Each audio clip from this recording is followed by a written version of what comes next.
बांधवांनो, वक्फ या अरबी शब्दाचा अर्थ होतो थांबणे. जसं असं म्हणतात की वक्फा म्हणजे काहीतरी वेळ थांबा. तर सुट्टी म्हणजे होते ना, तर मधातला मध्यंतरी काळामध्ये वक्फा असतो. तर त्याचप्रमाणे वक्फ म्हणजे होते थांबणे. आता वक्फ याला इस्लामिक परिभाषेत काय म्हणतात, तर वक्फ म्हणजे ती संपत्ती चल आणि अचल जी अल्लाहच्या मार्गात धार्मिक किंवा परोपकारी कार्यासाठी केलेले दान म्हणजे होते वक्फ. आता आपण ही जमीन कोणाला देतो, तर अल्लाहला देतो. तर याची जी मालकी राहते ती अल्लाहची राहते. त्याच्यामुळं याला विकता येत नाही आणि याला खरेदी करता येत नाही. म्हणजे जशी आहे तशी त्या स्थितीमध्ये ती जमीन राहते.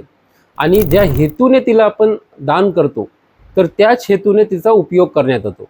यालाच म्हणतात वक्फ.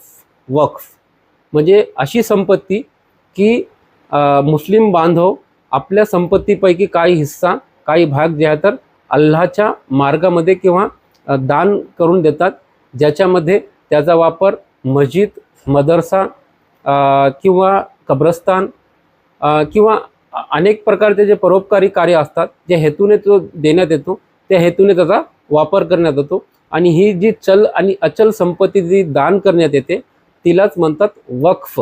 म्हणजे आता ती थांबलेली आहे अल्लाहच्या मार्गात, तिला समोर विकता येत नाही आणि तिला खरेदी करता येत नाही. परंतु तिला ज्या हेतूने देण्यात आलं त्या हेतूने तिचा एक मुतवल्ली म्हणजे देखरेख करणारा याच्या अंतर्गत ती संपत्ती जी आहे तर वापरण्यात येते.